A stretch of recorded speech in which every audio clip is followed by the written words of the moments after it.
ये तस्वीरें आपने देखी, तस्वीरें डराने वाली हैं, हैरान करने वाली हैं। लगातार ये कहा जा रहा है देशवासियों से कि आपको अपने घर में रहना है, लॉकडाउन का पालन करना है। उसके बावजूद इतनी ज्यादा संख्या में लोग सड़कों पर आ गए। महाराष्ट्र के मालेगांव से तस्वीरें आप देख रहे थे और जो कुछ जानकारी मिलेगी इस बड़ी खबर से जुड़ी आगे पहुंचाएंगे आप तक। लेकिन फिलहाल खास वक्त हो गया है खास मेहमानों के साथ जुड़ने का और चर्चा करने का देश की मौजूदा स्थिति पर, क्योंकि कोरोना का खतरा लगातार बना हुआ है।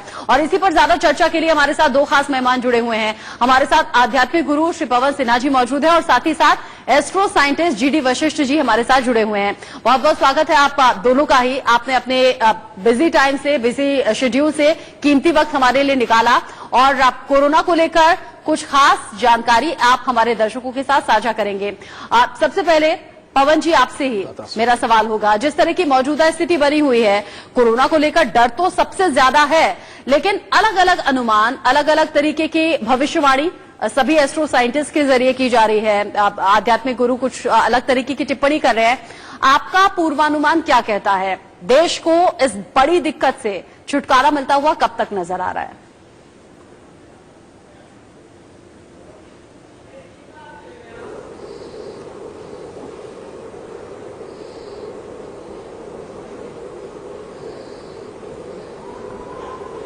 शायद आवाज पहुंच नहीं पा रही है, हम दोबारा बातचीत करने की कोशिश करेंगे।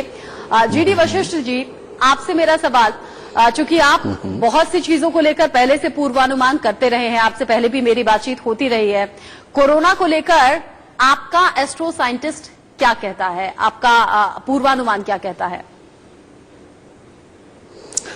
बेटा, मैंने उस दिन भी अपने ही चैनल पे मैंने एक बार फिर बोला था कि ये जो युग है ये 4 मई से अगर हम 40-43 दिन पीछे जाएं वहां से ये शुरू हुआ। कारण ये है कि वहां से ये एक तरह का बृहस्पति, मंगल और शनि का एक ऐसा सीन इकट्ठा हो गया जिसके अंदर पूरी दुनिया का बृहस्पति खराब हो जाता है। और जब भी बृहस्पति अध्यात्म है, बृहस्पति हवा है, बृहस्पति हमारे संस्कार हैं, बृहस्पति रुपया पैसा लाभ है और बृहस्पति सौहार्द है, ये खराब हो गया। और जब बृहस्पति खराब होता है तो इसके अंदर कुछ न कुछ इस तरह के विषाणु, कीटाणु आते ही हैं दुनिया के अंदर जो दुनिया को नुकसान पहुंचाए। और सिर्फ इतना ही नहीं बेटा, इसके अंदर दुनियादारी का सौहार्द भी बिगड़ता है, ये भी होता है। आपस में लड़ाई झगड़े क्लेश की स्थितियां भी पैदा होती हैं। समझिए, ये सारा कुछ 4 मई से 40-43 दिन पहले से ये शुरू हुआ। उसके बाद मैंने बताया कि 4 मई तक इसका बहुत ही प्रबल योग है और 4 मई के बाद 18 जून तक भी इसका लगभग प्रबल ही रहना है। और 18 जून के बाद ये धीरे धीरे करके कम होना शुरू होगा, जो 16 अगस्त के आसपास आकर के हमें ये सूचित एक तरह का करेगा कि हाँ, अब इसके असर को दबाने में हम लोग सक्षम हो गए हैं। जो हमारी सरकारें प्रयास कर रही हैं, हमारे साइंटिस्ट प्रयास कर रहे हैं, जो हमारे डॉक्टर प्रयास कर रहे हैं, तो इनकी जो सफलता है, इनके प्रयासों की जो सफलता है, जो आम आदमी इससे बचने की तरफ जो निकलेगा, वो जो समय है वो 18 जून के बाद धीरे धीरे करके शुरू होगा और 16 अगस्त का वो समय आएगा कि जिसके अंदर हम कॉन्फिडेंटली ये कह पाएंगे कि हाँ, अब हम इस कोरोना को नहीं छोड़ेंगे और हम अपने जितने भी हमारे देशवासी हैं, जो हमारे नागरिक हैं, उनको हम सिक्योर और सेफ कर सकते हैं। आप बता रहे हैं कि मई से लेकर जून तक अभी और ज्यादा स्ट्रगलिंग टाइम हमारे साथ जुड़ने वाला है। क्या पवन जी हमारे साथ कनेक्ट हो गए हैं? पवन जी, आवाज आपको मिल रही है? अच्छा, दोबारा हम बातचीत करेंगे। कनेक्ट उनसे होने की हम कोशिश कर रहे हैं। लेकिन गुरुदेव, मुझे ये बताइएगा, जीडी वशिष्ठ जी, सवाल आपसे है मेरा। अभी 600 के ऊपर आंकड़ा पहुंच गया है। आज सुबह तक अपडेट था 681 लोगों की जान चली गई है। ये आंकड़ा लगातार बढ़ रहा है, बड़ा नुकसान देश को हो रहा है। क्या आपका अनुमान कहता है ये नुकसान अभी कितना ज्यादा संख्या तक बढ़ सकता है? क्योंकि बाकी देशों के मुकाबले अगर देखें तो बहुत बेहतर स्थिति में हम हैं। प्रधानमंत्री नरेंद्र मोदी के नेतृत्व को पूरी दुनिया में नंबर 1 कहा गया है, ये भी अपने आप में एक बड़ी उपलब्धि है। लेकिन ये नुकसान कहां तक जाएगा? बेटा, घर का बड़ा जो होता है ना, वो अगर थोड़ा सा सख्त ही रहे बच्चों पे तो ये ज्यादा अच्छा होता है, क्योंकि बच्चे नादान होते हैं। तो नरेंद्र मोदी जी ने वाकई में एक बड़े का फर्ज निभाते हुए बेशक देश के अंदर थोड़ी सख्ती करी, लेकिन उसका असर हमें साफ नजर आ रहा है। जिस प्रकार से वाकई में उनको लीडर नंबर 1 चुना गया इस कोरोना से लड़ाई के बीच में, इस चीज की मुझे भी बहुत खुशी है। और इसका फायदा हमारे देशवासियों को ही हुआ है कि जहां पर इतनी ज्यादा जनसंख्या होने के बावजूद भी, और लेकिन कोरोना के मरीजों की संख्या, ये बात सत्य है, ये हमारी सरकार के बहुत अच्छे प्रयासों का नतीजा ही है। लेकिन बेटा एक बात मैं तुम्हें बताऊं, तुमने कहा कि ये कहां तक जा सकता है, कहां तक जा सकता है, ये तो सारी दुनिया जानती है कि जहां पर सिर्फ 28-30 करोड़ की पॉपुलेशन है, वहां पर लाखों के अंदर पहुंच गए, यहां तो करोड़ों करोड़ की पॉपुलेशन है, और ये हमारी शक्ति का भी नतीजा है। लेकिन एक बात और बेटा, जो बहुत बड़ी बात है, अगर हम लोग चाहें, हम सब लोग चाहें, तो प्रधानमंत्री जी, सरकार और साथ में अपने डॉक्टरों का कहना मान करके तो इसे कंट्रोल कर ही सकते हैं, लेकिन साथ में अपना जो प्रयास है, अपने जो ऋषि मुनियों की जो हमारे पास में विद्याएं हैं, उनके दिए हुए जो संस्कार है, उनको अपना करके हम अपने आप को और सिक्योर कर सकते हैं और ये संख्या को और कम कर सकते हैं। वो कैसे? पुराने समय के अंदर आप देखते थे, हमारे ऋषि मुनि हुआ करते थे, वो जंगलों में जाके रहा करते थे, दाढ़ी इतनी बड़ी हुई होती थी, बाल इतने बड़े होते थे, शरीर नंगे होते थे, उसके बावजूद जंगल में जाके तपस्या किया करते थे। उसका कारण क्या था? और वहां पर बैठ के कोई ऐसी सफाई की व्यवस्था भी इतनी नहीं होती थी, उसके बावजूद वो स्वस्थ रहा करते थे, उनको कोई बीमारी नहीं हुआ करती थी। आप जंगलों में नहीं जाने की मैं बात कर रहा, लेकिन घर में रह के भी आप अपने आप को इतना शांत करके रख सकते हैं। आप एक ध्यान की मुद्रा में सुबह शाम अपने परिवार सहित अगर थोड़ी देर के लिए रहते हैं, तो बेटा आपका शरीर आपका बहुत अच्छा साथ देगा। इसको मैं मॉडर्न लैंग्वेज में समझा देता हूं। हमारे शरीर के अंदर 25 ट्रिलियन सेल होते हैं, लाल वाले रेड सेल्स जिन्हें बोलते हैं, और 100 बिलियन हमारे शरीर के अंदर व्हाइट सेल्स होते हैं। और जो व्हाइट सेल्स होते हैं बेटा, जब भी हमारे अंदर कोई भी एक अनचाही चीज जाती है तो ये 100 बिलियन बिल्कुल अलर्ट हो जाते हैं। और जब ये 100 बिलियन अलर्ट होते हैं और ये उसके साथ फाइट, जो अनचाही चीज अंदर गई है उसके साथ फाइट करने के लिए तैयार हो जाते हैं। और जैसे ये तैयार होते हैं और ये एग्रेसिव होते हैं, तो हमारे शरीर के अंदर ताप यानी कि बुखार चढ़ता है। समझिए, किसी भी तरह का कोई भी हमारे अंदर कोई अनवांटेड एलिमेंट चला गया तो बेटा ये खड़े होकर हमें बुखार चढ़ा देते हैं। और ये जो बुखार होता है ना, ये इनका वायरलेस सिस्टम होता है एक तरह का, और ये उसके साथ फाइट करते हैं जब तक उसे मार नहीं देते। लेकिन ये व्हाइट सेल्स का एक सर्कल है कि 13 दिन के अंदर ये पैदा भी होते हैं, मरते भी हैं, जो व्हाइट सेल्स होते हैं। इसीलिए 13 दिन के अंदर अगर ये बीमारी को हरा दे तो बहुत उत्तम, नहीं तो बीमारी जीत जाती है। समझ गए? इसीलिए ये जो 14 दिन का क्वारंटाइन टाइम रखा गया है, ये उसी साइंस के व्याप पे है जो हमारे शास्त्रों में कब से लिखा हुआ है।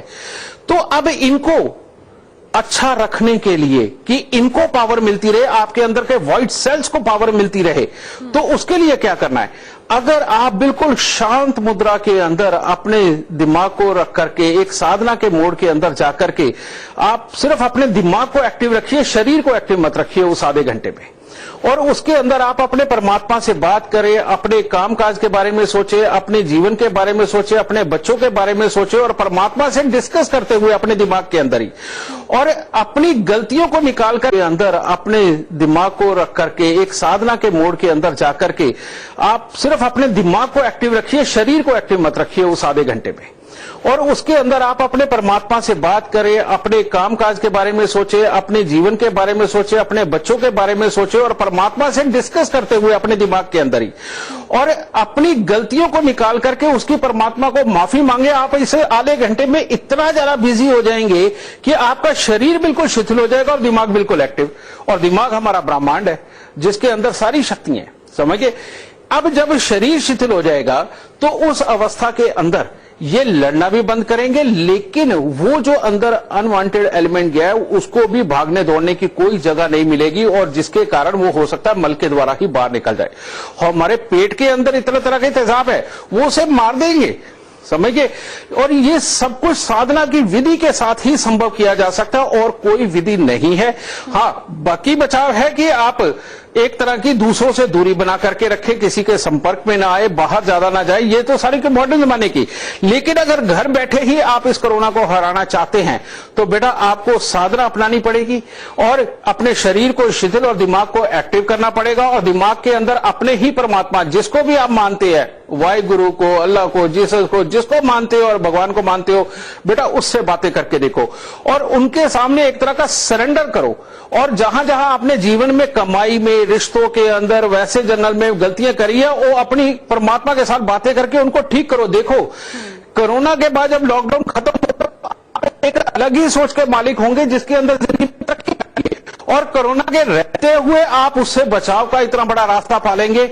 ये हमारा अध्यात्म भी बोलता है, और बेटा ये बिल्कुल कारसाज विधि भी है, और जो लाखों सालों से चली आ रही है, और इसको अपना करके हम पूरे देशवासी वाकई ये साबित कर सकते हैं कि हमारे भारत देश का जो ज्ञान है, विज्ञान है, जो संस्कार है, ये हमें वाकई में हर तरह से सक्षम बनाता है। और इस विधि के द्वारा हम कोरोना को हरा करके पूरी दुनिया को यह बता सकते हैं कि ये भी एक विधि हमारे ऋषि मुनियों ने डेवलप करी थी, जिसके कारण आज हम स्वस्थ हैं, और आप सबको भी ऐसे ही स्वस्थ होना चाहिए। ये बहुत अच्छी बात आपने कही है। डॉक्टर्स भी कहते हैं कि विल पावर बहुत ज्यादा आप स्ट्रांग रखेंगे तो आधी बीमारी तो आपसे वैसे ही हार जाएगी, अगर आपकी इच्छा शक्ति मजबूत है, जो कि साधना के जरिए ही होगी। ऐसे में कोरोना को हराना आसान होगा। लेकिन गुरुदेव, पिछले कई सौ सालों में भी कई बार महामारी का अटैक हुआ है, देश ही नहीं पूरी दुनिया भर में अलग अलग महामारियों के चलते लाखों लोगों की जान पूरी दुनिया में गई है। क्या ज्योतिष में ऐसे अनुमान पहले से नजर आ जाते हैं? क्या ऐसा अंदेशा मिलता है कि ऐसी कोई त्रासदी, ऐसी कोई महामारी आने वाली है, लाखों लोगों की जान जाएगी? कोरोना से पहले आपका ऐसा कोई अनुभव रहा क्या? बेटा मैं तुम्हें दो हिस्सों में इसका जवाब दूंगा। पहला हिस्सा, हम जितने भी ज्योतिषी है ना, जो खासतौर पे शहरों में रहते हैं और टीवी पे आकर के बोलते हैं, ये करते हैं जातक ज्योतिष। जातक ज्योतिष का मतलब ये होता है कि इंसानों के बारे में प्रेडिक्शनें देना। लेकिन एक ऐसे भी ज्योतिषी होते हैं जो पंचांग लिखते हैं, और वो देश काल परिस्थिति को जान करके और वो हमारे आने वाले समय की भविष्यवाणियां करते हैं। इसके अंदर बेटा एक दो ज्योतिषी ऐसे रहे हैं पीछे जिन्होंने अगस्त के अंदर ही इस तरह की भविष्यवाणी कर दी थी। लेकिन जो हम जातक जो हमारे पास है समय नहीं निकाल पाते, और बिल्कुल ज्योतिष के अंदर इन सब चीजों को पहले ही से जाना जाता है।